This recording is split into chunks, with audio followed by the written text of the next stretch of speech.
The sky is dark, covered in thick clouds, and the only things cutting through it are crows circling, watching. Their cries echo, sharp and eerie, like they know something terrible is coming, or maybe it's already here. This world is divided. On one side, the orthodox, strict, righteous, devoted to their faith. Then there are the unorthodox, the rebels, the ones who reject the old ways and carve their own path. And finally, the demonic beings of pure chaos, destruction given form. For years, these three sides have been at war. No peace, no compromise, just endless bloodshed. The battlefield is soaked in the lifeblood of all factions, mixing together in a river of death, a true calamity. The ground is littered with corpses, rotting under a sky that has seen too much. The trees? They don't just bear witness, they thrive, their roots drinking deep from the fallen. And still, the war doesn't stop. It never stops. This is the story of the orthodox and unorthodox demonic war. A war of faith, defiance, and destruction. And trust me, things are only going to get worse from here. For years, the world was trapped in an endless nightmare. A war so brutal, so relentless, it left behind nothing but pain, loss, and scars too deep to heal. The battlefield stretched far and wide, covering mountains, rivers, and entire cities in its wake. Kingdoms crumbled, warriors fell, and the sky itself seemed to weep, forever stained by the blood spilled beneath it. But even the longest wars must end, and this one? It finally did, but not by victory, not by conquest. No single side stood above the others. Instead, the war came to a halt with a single, unexpected declaration: unity. The absolute rulers of each faction, orthodox, unorthodox, and demonic, came together, not as enemies, but as the last survivors of an era that had nearly destroyed everything. The war that had defined generations was over. But just because a war ends doesn't mean the battle is truly won. 19 years have passed since the war ended. Nearly 2 decades of so-called peace, Jinwoo has changed. The blood-soaked battlefields are long gone, and the sound of clashing steel has faded into memory. To most, this is an era of stability, a time where the factions coexist under a fragile truce. But those who truly understand, they know peace is nothing more than a beautifully crafted lie. Because beneath the surface, another war is brewing, one fought not with armies, but with whispers in the dark. The struggle for power hasn't disappeared, it's only changed form. The moon hangs high in the sky, casting its glow over the rooftops of Jinwoo. A lone figure moves effortlessly across them, book in hand, his steps silent against the tiles. He isn't rushing. He knows the game well enough to play it at his own pace. The covert war is in full swing. Spies exchange secrets in the bustling streets. Unseen hands manipulate the balance of power. Even the most revered sects have their own hidden agendas. It's a battle fought in silence, where one wrong move could mean the difference between dominance or destruction. The man pauses, his sharp eyes scan the quiet city below. He exhales, shutting his book with a firm snap. A smirk tugs at his lips. These bastards are so obsessed with power, they're willing to bleed their hatred down to the 3rd generation. The war never truly ended, it only became something far more dangerous. He flips the book in his hand, fingers tapping against the worn leather cover. The knowledge inside isn't just ink on paper, it's a weapon. One that's been sharpened over years of deceit, betrayal, and bloodshed. His smirk lingers as he gazes down at the dimly lit courtyard below. For men stand in formation, their rigid posture betraying their unease. They know they're being watched. Crawling out endlessly like a goddamn rat, he mutters under his breath. These so-called warriors, these men who claim loyalty to their sect, are nothing more than pawns in a much larger game, disposable, replaceable, yet they still dare to act as if they hold any real power. He tilts his head slightly, watching their expressions shift. They don't see him yet, but they sense him, a phantom in the night. He lets them stew in their paranoia for a few moments longer before finally making his move. A chuckle escapes him low, almost amused. He flips the book shut, letting his fingers linger over the worn cover. His voice, a mere whisper against the night air, carries the weight of quiet confidence. Overflowing with the cult leader's grace, he murmurs, lips curling upward.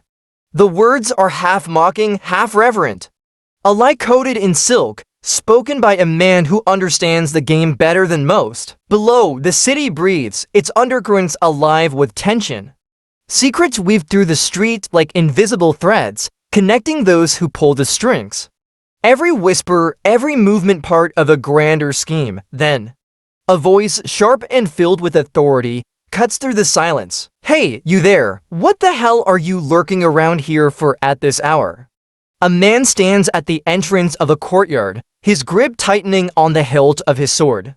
His gaze is filled with suspicion, yet it lacks true understanding. He doesn't realize who he's addressing. Get lost now. The figure on the rooftop doesn't move. He lands soundlessly, his robes shifting in the breeze.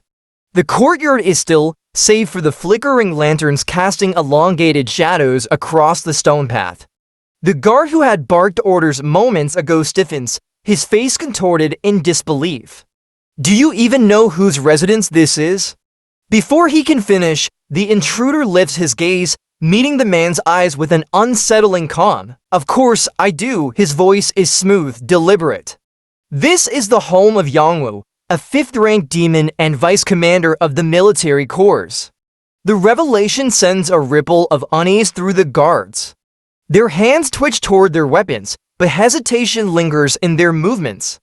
The figure doesn't seem to care. He steps forward, unhurried, as if he owns the very ground beneath him. Enough talk, his tone sharpens, carrying the weight of authority.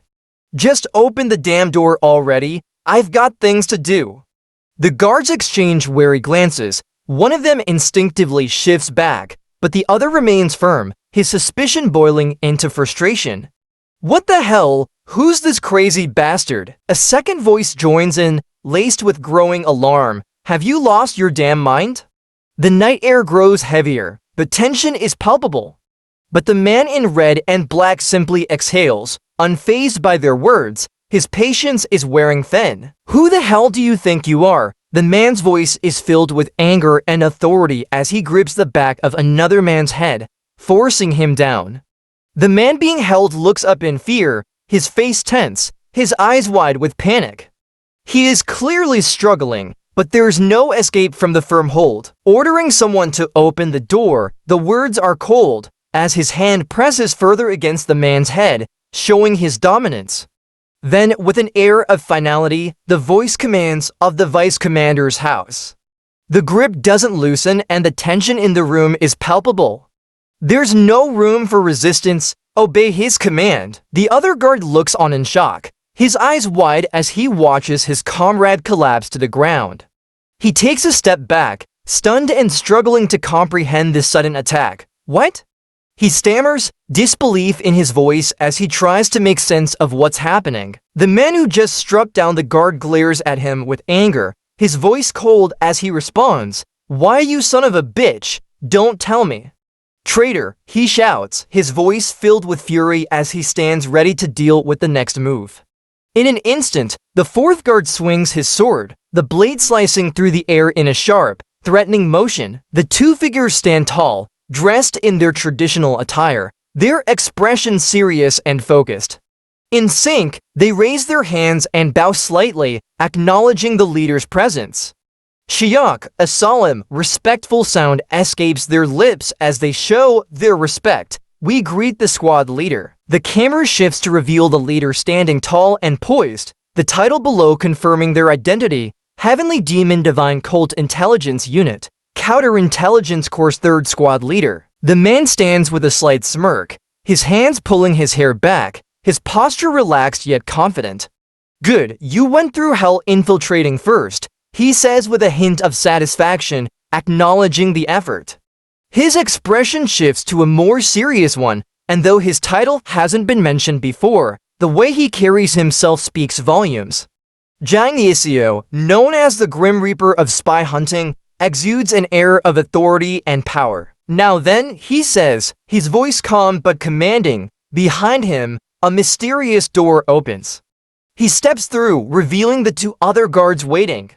Their eyes widen as they take in the leader's presence, the tension hanging in the air. As Jang Yiseo steps through the door, the atmosphere grows heavy with anticipation. His sharp gaze falls on the masked figures waiting inside. Counterintelligence Corps, 3rd Squad, he begins, his voice clear and commanding. From this moment on, under the authority granted by the cult leader, the figures in the room stand still, their eyes locked on him, awaiting his next words. We will root out the Murim Alliance's spies. His tone is cold, the weight of his words filling the room as the tension rises. One of the masked individuals, kneeling with unwavering attention, silently acknowledges his orders. Then a masked soldier kneeled in front of him stating, "At your command." As soon as Jang Yiseo finished speaking, the masked figures spring into action. The sound of rapid footsteps fills the air as they move swiftly toward their target. One of the figures, now standing in front of a guard, looks back in confusion, noticing something unusual. "Huh, what's that?" The guard's voice quivers with uncertainty, his eyes scanning the surroundings. Sounds like the guard's voice is cut off, his fear turning to desperation. Before he can react further, a figure darts from the shadows, grabbing him by the throat. The guard struggles, but the grip tightens with an unyielding force. The masked figures around him continue their assault, each strike precise and calculated, executing the orders with deadly efficiency. The guard, caught off guard, is stunned as figures rush toward him. "What the hell, these bastards?" His voice is filled with panic and disbelief as he tries to process what's happening. Without warning, the masked figures close in, their movements swift and precise. The guard stumbles back, fear creeping into his voice. It's an ambush. The tension escalates as the masked figures brandish their weapons, ready to strike, surrounding them from all angles. The sound of hurried footsteps echoes through the hallway, growing louder as a man runs towards the room. His face is panicked, sweat dripping from his forehead as he bursts through the door. "We're in big trouble, Vice Commander," he shouts, his voice filled with urgency. He stumbles forward, nearly out of breath, facing the bed, where a woman lies. A while ago, some unidentified bastards stormed in. Behind him, the room is still, but tension fills the air as the guard waits for a response. The sound of frantic footsteps echoes as the guard bursts into the room, his voice filled with alarm. "They have started attacking us." Yangwoo, lying beside the woman, looks up in confusion, his brow furrowing as he processes the words. "What?" His voice is low, but filled with disbelief as he shifts his gaze and anger look towards the guard, who has burst in with alarming news. His voice cuts through the air with authority. "What the hell are you talking about?" His eyes widen with fury as he continues. "Who dares to invade my home?" The guard stammers, his words spilling out in a frantic rush. The situation escalated so suddenly. We haven't been able to grasp the full picture yet. We're barely managing to hold them off. His eyes dart nervously as the situation escalates. Yangwoo, still standing, clenches his fist in frustration. He clicks his tongue, clearly irritated. "Useless fools." His face contorts with anger as he continues, his voice rising. "Just when I was getting fired up." Yangwoo has put on his robe as he considers the situation. Did a bunch of crazed bandits lose their minds and come charging in? The guard, still standing in front of him, hesitates before responding, his voice filled with urgency and concern. "No, if that were the case, my subordinates would have handled it without all this commotion." Yangwoo clenches his fist in frustration, but the guard continues, his tone now desperate. "I apologize, but please hurry, Vice Commander." The tension in the room rises as the guard adds, "At this rate, we might be completely wiped out in an instant." Yangwoo remains silent for a moment, then his eyes lock onto something, his sword. It gleams sharply, catching the light as he prepares to act. The commander's hand shoots out, gripping his sword firmly as he glares at the intruder. "Who the hell are you?" His voice is filled with authority, the sword gleaming in his hand as he takes a step forward, preparing to defend his ground. The guard, visibly taken aback by the sudden aggression, stammers in confusion, "These commander, why are you suddenly acting like this?" Yongwoo sneers, his eyes narrowing as he speaks with disdain. "You schemed pretty well, but you overlooked one thing." He pauses, his grip tightening on his sword as he glares at the intruder. "I remember everything that belongs to me." His voice grows louder with each word, his fury evident. "My money, my treasures, the women I've spent the night with." He takes a deep breath, eyes blazing with menace. "Even the lowest lackey under my command, every single one." The commander stares at the intruder with a piercing gaze, his grip on the sword still firm. "And yet, in all my memories," his voice is filled with disbelief, his tone icy. He narrows his eyes, sizing up the man before him. "I don't recall ever seeing a bastard like you." With his sword now fully drawn, the commander's expression hardens, his voice growing more intense. "Who the hell are you?" The intruder remains silent, his presence standing in stark contrast to the fury in Yongwoo's eyes, adding to the growing tension in the room. The guard's face shifts from confusion to realization as he sees the change in the vice commander's expression. His own face twists into a frustrated grimace, and he mutters under his breath, "I was hoping to drag you outside and deal with this the easy way." He shakes his head, clearly irritated, his grip tightening around his weapon. "But damn, things just don't go my way." With a sigh, he continues, bitterness creeping into his voice. "Gotta give it to these old cult members. They sure are sharp when it matters." The tension in the air increases as he glances at Yongwoo, the vice commander, his frustration mounting as he prepares to face whatever comes next. The guard took off the mask from his face. Yongwoo's face twists with shock as he recognizes the figure before him. "You." His voice is filled with disbelief, unable to fully comprehend what's happening. "No way." His words are shaky as he stares at Jang Yiseo, a sense of dread building up in him. Jang Yiseo grins, his smirk widening as he observes Yongwoo's reaction. "The mad dog of the counterintelligence corps, Jang Yiseo. It's you?" Yongwoo, still in shock, stammers as he stares at Jang Yiseo, his face filled with confusion. "Wow, why the hell are you here?" Jang Yiseo, not missing a beat, smirks as he looks at him. "Why, seriously, you're asking something so obvious." He takes a step closer, his eyes locking onto Yongwoo's, his voice calm yet laced with sarcasm. "Well, of course." The atmosphere shifts as his words carry more weight. "Because we got a report that you're a spy." Yongwoo's face falls, panic creeping into his expression as the realization hits him. Yongwoo's anger flares as he roars. What kind of bullshit is that? There's no cultist as loyal as me, and you're calling me a spy." He grits his teeth, his eyes widening with fury. This is a blatant false accusation. Jang Yiseo remains unfazed, his tone calm and deliberate as he interrupts. "A week ago, near Hubei province. You hit a merchant caravan there, didn't you?" Yongwoo's expression falters for a moment as the words sink in. The accusation hangs heavily in the air, his eyes now filled with both rage and disbelief. Jang Yiseo speaks calmly, his words cutting through the tension. "As if that wasn't enough, you slaughtered all the merchants and raped the women, didn't you?" Yongwoo's face twists with shock, his anger quickly boiling over. "Wow, what's the big deal?" Jang Yiseo's expression remains cold and unflinching, his voice steady and unwavering. "You know this as well as anyone in our demonic cult." Yongwoo, now filled with fury, shouts back, "That's just a traditional form of entertainment, nothing more." His eyes narrow, his anger flaring. "Why the hell are you suddenly acting all righteous?"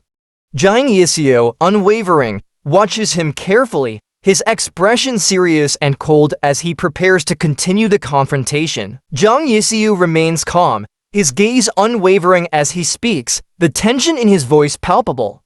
"Because we received intel that those merchants were affiliated with the Murim alliance." He watches as Yongwoo's expression changes. Your so-called entertainment was nothing but a smokescreen to make contact with your handlers, wasn't it? Yongwoo's eyes widen with shock and anger as the realization dawns on him. Jang Yiseo's words hit harder than expected. You deliberately raided them just to set up a meeting with your contact? Jang Yiseo continues, his tone growing sharper. TCH, spies these days sure are relentless. Yongwoo roars in outrage, his face reddening with fury. What kind of ridiculous accusation is that? His voice shakes with intensity as he shouts, I have never, not once, acted as a spy. Yongwoo's voice shakes with anger as he demands, bring proof, show me the evidence. You can't just do this to me based on some baseless tip-off. Jang Yiseo remains unfazed, his expression calm as he addresses Yongwoo's outburst. Don't worry, we've already secured all the evidence we need. He takes a step forward, his voice cold and unwavering as he continues, from the secret letter stamped with the Murim Alliance's official seal that you hid in your room. The scene shifts, revealing the treasure chest filled with gold and various items, the evidence of Yongwoo's embezzlement, to all the treasures you embezzled as spy funds. Jang Yiseo's words cut deeper as the weight of the evidence is shown, leaving no room for further denial. Jang Yiseo remains composed, his words dripping with cold certainty. Our guys are pretty damn competent, you know? The figures in the background remain steady, their presence adding to the tense atmosphere. Yongwoo's face is a mask of disbelief and growing panic as the evidence mounts. A secret letter from the Murim Alliance, spy funds. His voice shakes with fear as his mind races. His grip on his sword tightens as he looks around, his fear now overtaking his defiance. This is insane. Why the hell would something like that be in my house? Yongwoo's panic grows as his mind races, his thoughts becoming more frantic. And no matter how I think about it, something's seriously off here. His eyes widen in realization as doubt begins to creep in. Even if the counterintelligence course answers directly to the cult leader. His voice shakes with frustration as he considers the situation more deeply. How could they carry out an execution this reckless, without any proper procedure? Yongwoo's eyes flash with sudden suspicion, the gears turning in his head. It's as if this entire setup was orchestrated from the start just to capture me. His expression shifts to one of desperate disbelief as he starts to question everything. Who the hell could have framed me like this? There's no one who would go this far to take me down. Jang Yiseo's eyes glow with intensity as a sinister grin forms on his face, his expression dark and predatory. The air around him feels charged with malice, his presence overwhelming. Yongwoo, now visibly shaken, stares in disbelief, his face filled with horror as he takes in the terrifying change in Jang Yiseo's demeanor. Sweat drips down his face as the weight of the situation presses down on him. Yongwoo's anger boils over as his emotions hit a breaking point. With a furious shout, he charges forward, his sword raised high. Was it you? He yells, his voice filled with rage and desperation. The air crackles with tension as the blade swings, his movements swift and violent. Jang Yiseo remains calm and poised, his back turned as the vice commander advances, completely unshaken by the oncoming assault. Yongwoo's anger erupts like a storm as he swings his sword fiercely. You bastard, you're the one who dared to pull this filthy trick. He roars, his voice full of venom and rage. With his sword raised, his eyes burning with fury, he charges. On me, he mutters under his breath, focused entirely on the fight ahead. The air crackles with tension as his blade moves through the air, aiming for his target, his anger pushing him forward relentlessly. Yongwoo's sword is swung with everything he has, but it meets resistance, causing his face to twist in pain. Ooh, he grunts as the clash of the swords echoes through the air. In an instant, the atmosphere shifts. The once fiery and angry expression on Yongwoo's face is now replaced with shock as his sword is blocked with expert precision. Jang Yiseo, his calm demeanor unbroken, stands tall and unmoving. Yongwoo's arm is twisted at an unnatural angle, likely from the impact or previous movement. The force causes his elbow to bend sharply, showing clear signs of pain and injury. Jinwoo is thrown into the air, his body caught mid-motion. Jang Yiseo maintains a controlled grip on his opponent's movements, keeping him in the air. Jang Yiseo stomps on the vice commander's stomach, causing Jinwoo to gasp in pain. As the force of the blow lands, Jinwoo stumbles backward, clutching his midsection. Jang Yiseo remains calm, looking down at him, and says, "A trick, you say? How fitting of a spy to spout righteous nonsense like those orthodox bastards." Jang Yiseo looks down at his opponent, his expression cold and unyielding. "Jang Yiseo, to think you dare spew such reckless words at a squad leader of the counterintelligence corps." He pauses, his gaze unwavering as he steps forward. A unit that answers directly to the cult leader. Jang Yiseo stands tall, his presence commanding, as he looks down at Jinwoo, the tension in the air palpable. Jang Yiseo looks down at the fallen Jinwoo, his voice cold as he commands, "Kneel quietly and accept your fate." He unfurls the decree, his eyes scanning the words. "I will now deliver the cult leader's decree." With a firm tone, he reads, "Fifth-rank demon, Jinwoo. The truth of your betrayal, as revealed by the informant, is deeply regrettable." Jang Yiseo continues, unwavering, reading the decree in front of him. "Thus, in accordance with the cult's doctrine, a fitting punishment shall be delivered." But suddenly, a trembling hand grabs the sword and shoots out from the ground. It was Jinwoo. His fingers grip the hilt of the sword with a wild intensity, the blade's sheen reflecting the dim light as he forces his way to his feet. "Shut up, Jang Yiseo," Jinwoo shouts, his voice raw with fury. He swings the blade toward Jang, and with a sharp motion, the sword slices through the decree in his hand, cutting it in half. Jang Yiseo stands tall, his cold, unyielding gaze fixed on the sliced decree. The rage-filled response from his opponent does little to shake his composure. With a fierce expression, he says, "How dare you recklessly defile the cult leader's decree?" Meanwhile, Jinwoo, desperate and fueled by anger and fear, abandons his sword and attempts to flee, his movements frantic as he tries to escape the dire situation. Jang Yiseo continues to read the decree, but as his gaze shifts toward Jinwoo, he notices the man making his move. With a burst of speed, Jinwoo attempts to flee, his feet pounding against the floor as he escapes and jumps towards the roof. As Jinwoo dashes across the roof, panic floods his mind. His thoughts race a mix of fear and desperation. "I must avoid him," he mutters to himself, his voice shaking. He glances back at Jang Yiseo, who's in pursuit. His mind reels as he recalls the fate of those who were accused of being spies. It's that mad dog, goddammit. And anyone who got accused of being a spy by that lunatic, not a single one of them ever came back alive. Jinwoo's chest tightens. "I don't know why he's pulling this shit on me." His breathing becomes erratic as he pushes himself to move faster.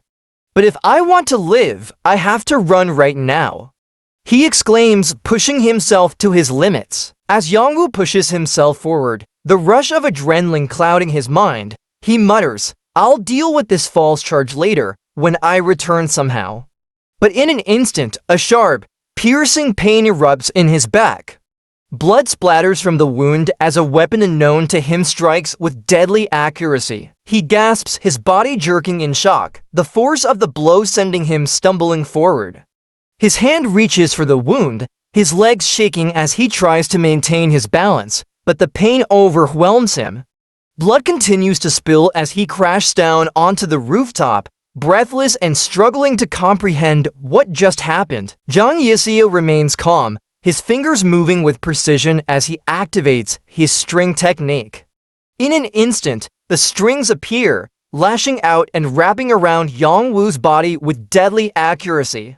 Jinwoo gasps, his eyes wide with panic as he feels the invisible force constrict around him. His body jerks, struggling against the tightening grip. "Ooh," Jinwoo groans, the strings digging into his limbs as he's yanked upward, forced to remain suspended in midair. Blood sprays from his body, splattering the floor as the strings continue to squeeze. Jang Yiseo's cold expression never falters. His hand moves again, tightening the strings even further, pulling Yongwoo's body as if controlling a puppet. Immediate execution, Jang Yiseo declares, his voice unwavering as he prepares to finalize the sentence. Yongwoo hangs in the air, his body limp, helpless to the fate that has been sealed. As the final blow is dealt, Yongwoo is hurled through the air, his body torn by the strings of Jang Yiseo's technique. The blood splatters against the walls, leaving a streak of red across the room as he crashes to the floor. The impact sends a violent shock through his body, but he manages to gasp out a desperate question. Who ordered this? He grits his teeth, pain seeping through his words, his chest heaving with the strain. Jang Yiseo watches him intently, his expression unwavering. He remains still for a moment, allowing the silence to linger in the air. Finally, with a slow, deliberate motion, he speaks. A slight smile curls at the corner of his lips. His voice, soft yet chilling, cuts through the tension. Wrong question. Jang Yiseo's gaze remains cold and unfeeling as he stands over his fallen opponent, his calm demeanor contrasting the violence that just unfolded. Jang Yiseo stands over the fallen Yongwoo, his figure silhouetted against the backdrop of the dimly lit room. His voice echoes with disdain as he addresses the chaos that has unfolded. Instead of focusing on who ordered this, you should be asking yourself why you're in this situation in the first place. Jang's tone is cold and final. The image shifts to show a grim, harsh reality: the bodies of those who had been falsely accused, their lives extinguished in vain, their souls lost in a brutal cycle.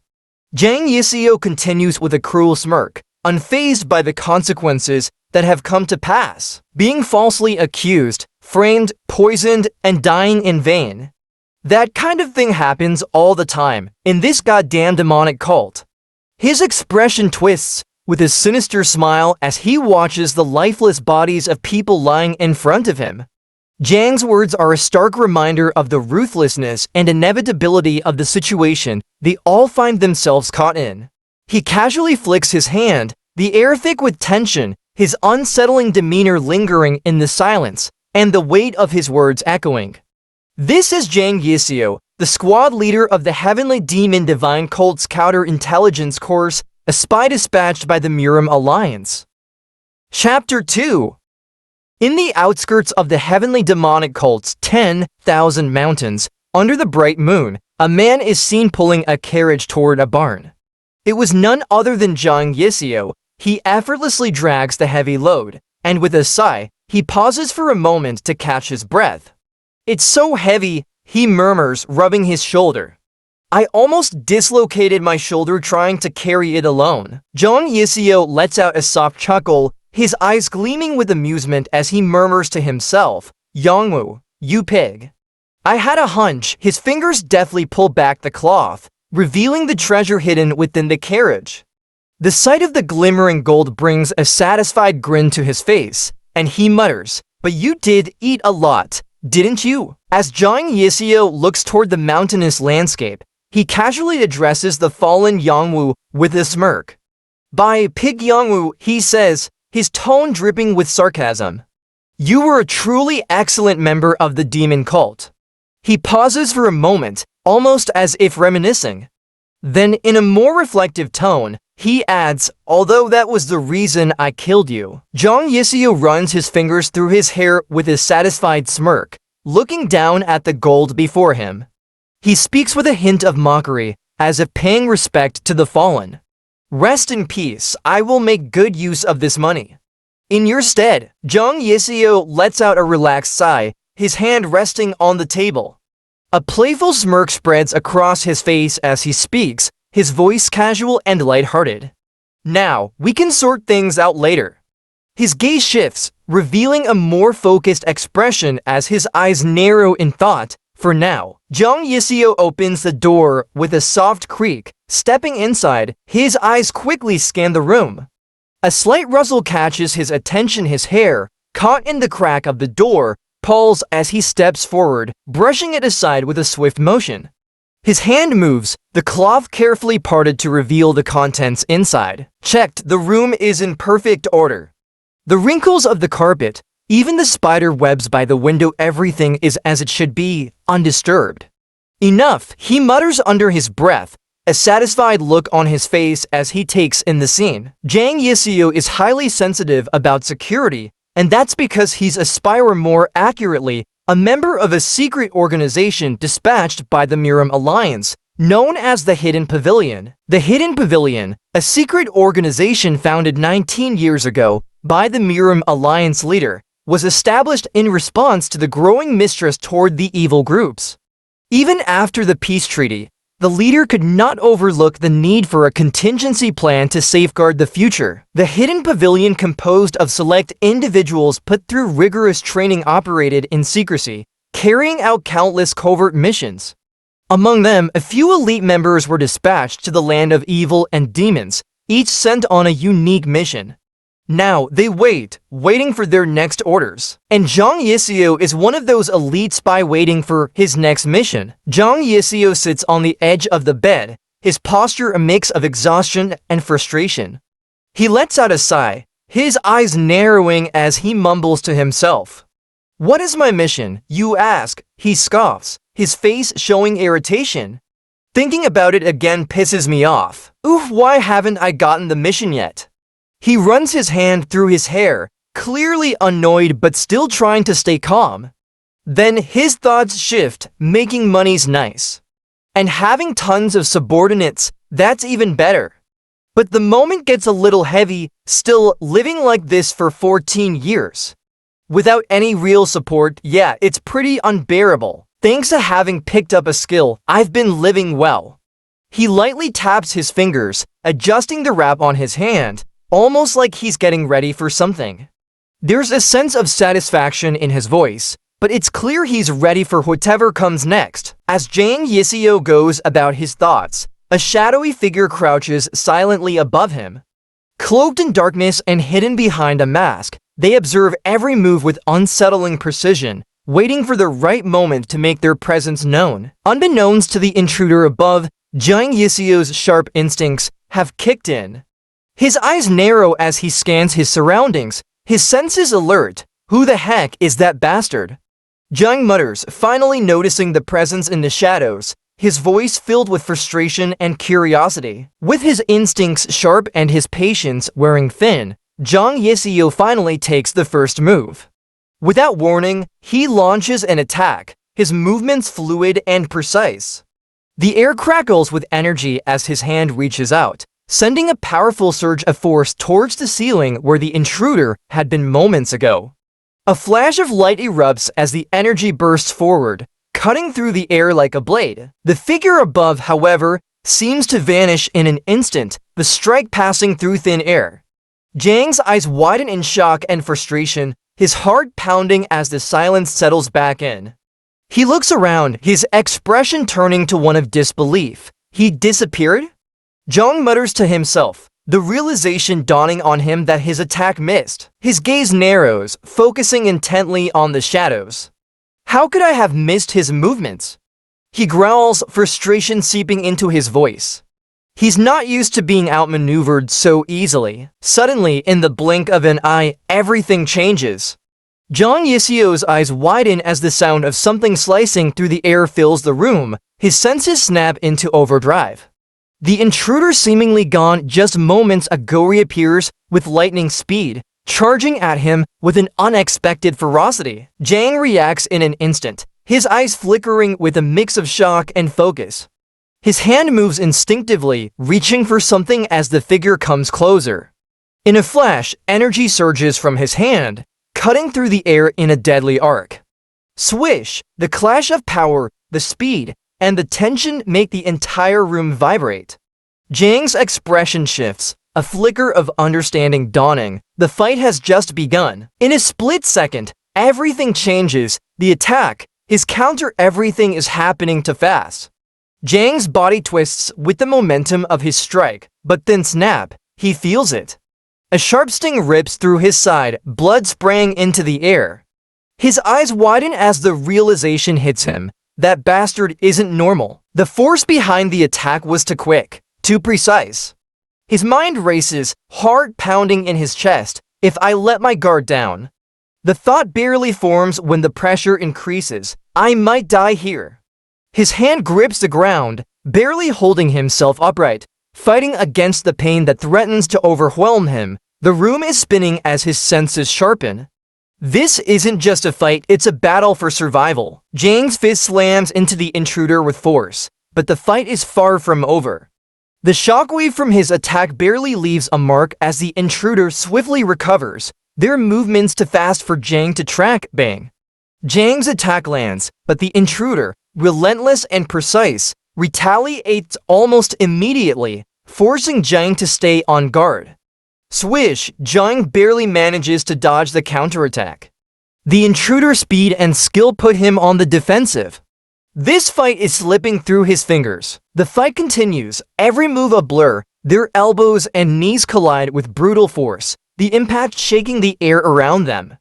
Thud! Each blow feels heavier than the last, neither opponent willing to give an inch. The battle intensifies, both locked in a struggle for dominance. Jang Yiseo stands firmly, his focus sharpened, realizing the gravity of the situation. With calm precision, he starts to channel his technique, his hand moving through the air, sending out the threads that he controls. The intruder is taken aback, his eyes widening as the threads start to form, visible now to him for the first time. He stares in shock, realizing what is happening as the threads grow more intense and dangerous. This is the Flying Dagger's threads. Jang Yiseo, now fully in control, silently commands the threads, their movements swift and precise at his will. Jang Yiseo, now fully in control, clenches his fist tightly. His threads, still under his command, surge forward with overwhelming force. They wrap around the intruder's body, binding their arms and legs tightly. The intruder is caught off guard, struggling against the powerful grip of the threads that hold them in place. No, this can't be. Jang Yiseo stands tall, completely calm, as the threads bind the intruder completely, rendering them immobile. The intruder tries to break free, but it's futile. The threads are unyielding, controlling every movement. He watches as the intruder struggles, completely bound by the threads, unable to move an inch. A confident smirk creeps onto his face as victory seems within reach. He smirks, "Alright, got him," but then his eyes widen in surprise. The intruder gone, vanished without a trace, the threads now hang limp, tension gone. He was shocked. He scans the empty space, realization hitting hard. The intruder's escape has completely flipped the situation. Jang Yiseo stands stunned for a moment, his eyes narrowing in disbelief. He scans the space around him, trying to process what just happened. But then, his gaze shifts upward, and his expression hardens as he notices a shadowy figure perched on the roof. Jang Yiseo with disbelief. Unbelievable, he slipped out of this? He watches the figure on the roof carefully, a mix of shock and determination crossing his face as he prepares for whatever comes next. Jang Yiseo, while staring at the intruder in the roof, asked himself, who the hell is he? Jang Yiseo's eyes stay fixed on the intruder perched on the roof, his body poised as if ready for a sudden move. The intruder's red eyes gleam ominously in the moonlight, and their stance shows confidence, as if preparing for the next strike. Meanwhile, his mind races. He can sense the intruder's strength. Someone with that kind of skill is not to be underestimated. He begins to brace himself, realizing that the fight is far from over. The tension between them builds as the intruder slowly lowers their weapon, readying for what comes next. The intruder's eyes flicker briefly toward Jang Yiseo as they prepare to make their next move. As the tension between them rises, the intruder suddenly moves, launching a sharp dagger toward Jang Yiseo with blinding speed. The air crackles as the weapon cuts through it, headed straight for him. His eyes widen in shock, quickly realizing the threat as he barely manages to react. In an instant, he braces himself for impact. The dagger strikes with precision, forcing him to stagger back, a grunt escaping his lips as he feels the impact. The intruder's dagger had been deflected, slamming into the wall with a sharp thunk and piercing deep into the wood. As Jang Yiseo's gaze followed the weapon's path, something unusual caught his attention. Wrapped around the handle of the dagger was a folded piece of paper, its presence standing out as it fluttered slightly. His eyes narrowed in surprise. Jang Yiseo thinking to himself, confused, "What's that?" He stood still for a moment, distracted by the unexpected discovery, wondering what the message could mean. Then he noticed the carved letters in the dagger, "Hidden Pavilion?" As Jang Yiseo stands in the room, his eyes widen as the realization strikes him. His expression shifts from surprise to recognition, his body momentarily frozen. Jang Yiseo with a mix of disbelief and recognition. "No way! You are!" But as he looks back at the roof, the cloaked intruder is nowhere to be found anymore. He's gone, disappeared that quickly? His gaze shifts, his mind racing with questions. He studies the empty space, trying to piece together what just happened. His expression sharpens, the way he slipped away indicates he wasn't trying to kill me. He clenches his fists, an idea forming in his mind. His expression turns serious, the weight of the situation settling in. Realization dawns. Was his goal to test me? He steps back, looking around the room, his thoughts racing. Then his gaze lands on something, an object that had been left behind. His eyes narrow. That means he carefully unfolds the piece of paper, his eyes scanning the words written on it. The meaning of the message becomes clear, and his expression tightens as the words sink in. "I command Hidden Pavilions number 103.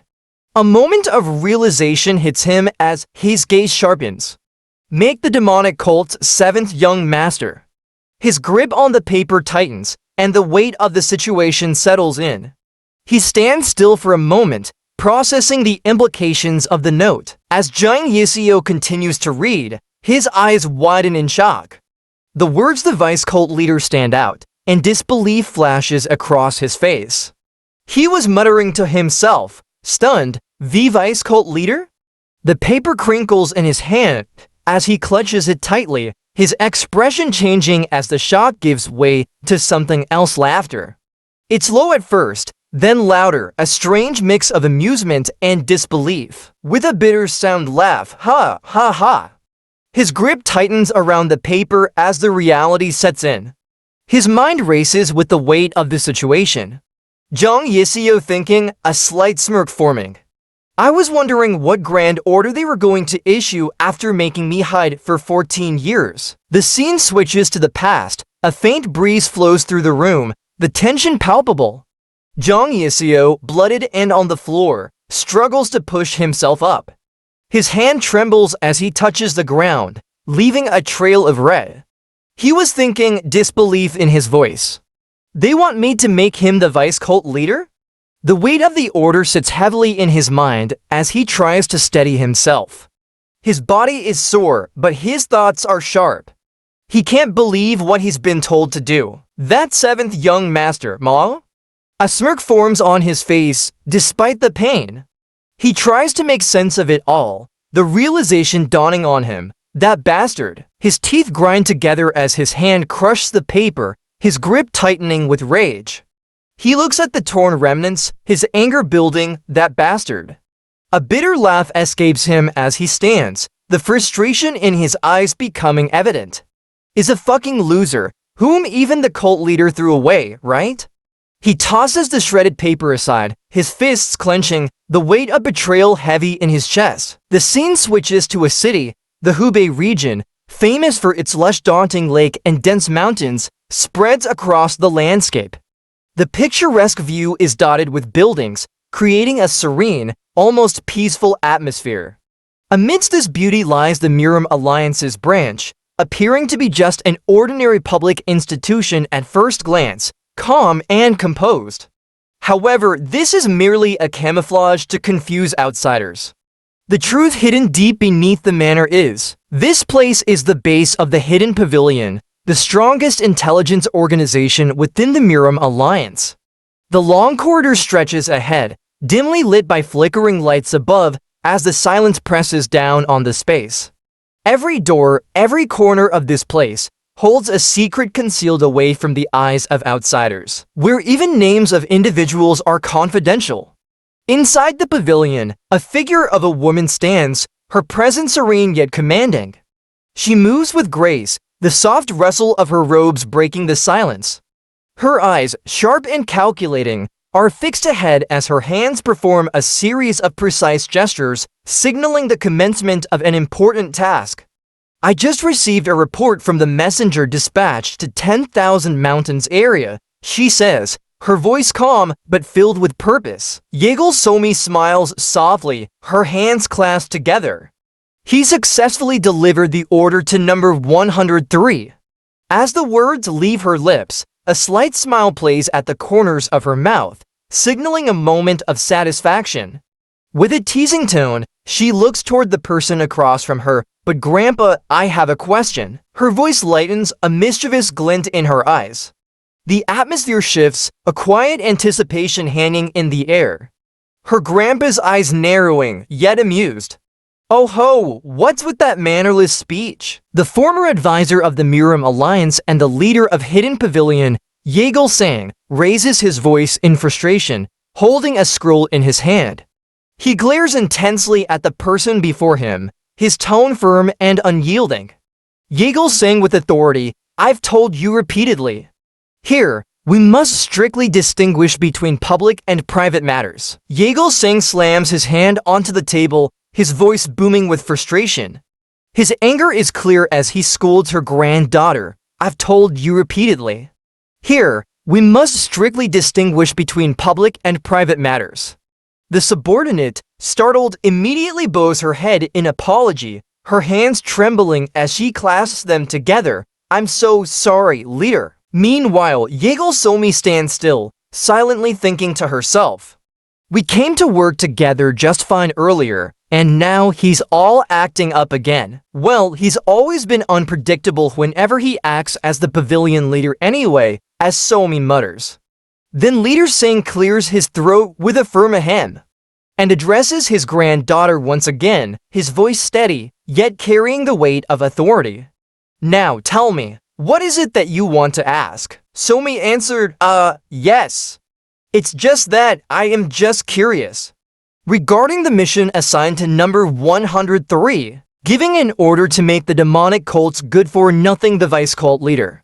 To a spy left unattended for 14 years. Isn't that practically impossible? Somi asked. The advisor of the Murim Alliance Jangi Sang laughs at her and said, even though you are a promising talent of this era, you still have much to learn. She was shocked from what she hears from her grandfather. Then suddenly her grandfather switched to a serious tone and called her. Vice Pavilion Leader, how long do you think this peace in the Murim will last? Somi's expression changed and she was shocked. She never expected it to last for only a few years. The leader of the Hidden Pavilion confirmed, saying, yes. 3 years at most, it will be 3 years. Somi was stunned to hear the confirmation of what her grandfather had just revealed to her. Just 3 years, she whispered in disbelief, her expression frozen in surprise. Her grandfather, sensing her disbelief, nodded and confirmed again. Yeah, her grandfather sighed, leaning back in his chair and raising his head. He spoke, we, who have brought about this current peace, have grown old. Soon, a storm from a new era will sweep through the orthodox, the unorthodox, and the demons alike. Suddenly, holding a piece of stone from the Go game, he said, to protect the current peace against that, we cannot just make a single move. A swift move of the hand places the black stone onto the Go board, landing it strategically on the grid. The stone clicks into place with a sharp sound, echoing the weight of the decision. He then speaks, his voice steady but firm. We must mobilize every available tactic we can muster. Somi's eyes widen as the realization dawns on her.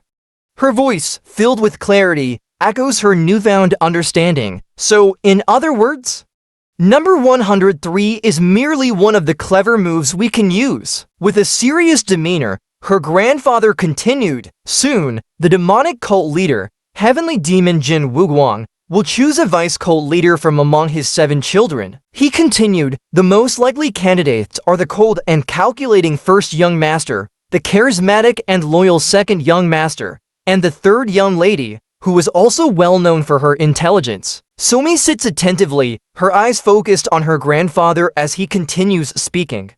All 3 are extremely capable, and if any of them succeeds, the heavenly demon, the leader, holding a cup in his hand, speaks with a deep sense of inevitability. His voice carries the weight of his words. The second Orthodox and Orthodox demonic war will break out, and it will be inevitable. Her grandfather, with a serious look in his eyes, continues, "That means, after 19 years, the seeds we, the Hidden Pavilion, have sown will finally bear fruit. Everything we have done, everything we have planned, is for the peace of this martial world." Somi looks up at him, her mind racing as she processes the weight of his words. The urgency and gravity of the situation start to settle in. The path ahead is uncertain, but one thing is clear: the stakes are higher than ever. Somi's lips curl into a soft smile, a sense of satisfaction settling over her as she feels her curiosity quelled. She bows slightly, showing her respect to her grandfather, who still sits with calm authority. "My curiosity has been satisfied, thank you, pavilion leader." Her grandfather nods slightly, a proud yet subtle smile tugging at the corners of his mouth, as he watches her grow more confident in the face of the uncertain future. Somi stands up gracefully, giving a respectful nod to her grandfather before turning toward the door. Her tone is light yet filled with purpose as she announces her next task. "I'll go meet the other members. I'll see you later during the report." With that, she moves swiftly toward the exit, her mind already racing with the tasks ahead. As his granddaughter left, he took a slow sip of his tea, his thoughts heavy. With a deep sigh, he muttered to himself, "Left unattended until now." "You're wrong, Somi." As the Hidden Pavilion's leader pondered the situation, the warmth doing little to ease his troubled mind. The scene switched back to the past. It was when the leader has first met Jang Yiseo. From just their first meeting, he already noticed that the kid was filled with sharp venom directed at the world. Yet, because of his deep love for his only flesh and blood, he chose a life of shadows, becoming both an assassin and a spy. This path, however, came at a great personal cost. He sent his younger sister away for adoption, all in exchange for this hidden life. Back to the present, the leader took a slow sip from his cup, his eyes reflecting a deep thought. As the warmth of the tea filled his senses, he muttered to himself, his voice barely audible, "But Somi, number 103 has not been left unattended, because he is one of the top trainees in the history of the Hidden Pavilion, who at the age of 14 already mastered elder-level techniques and was recognized by the Alliance leader as a prodigy of the heavens. He was the most lethal dagger, hidden away for this very moment." The scene shifts to the leader as he mutters to himself, "I'm looking forward to it. Number 103. He pauses for a moment, his gaze deepening as he wonders, how much has he grown?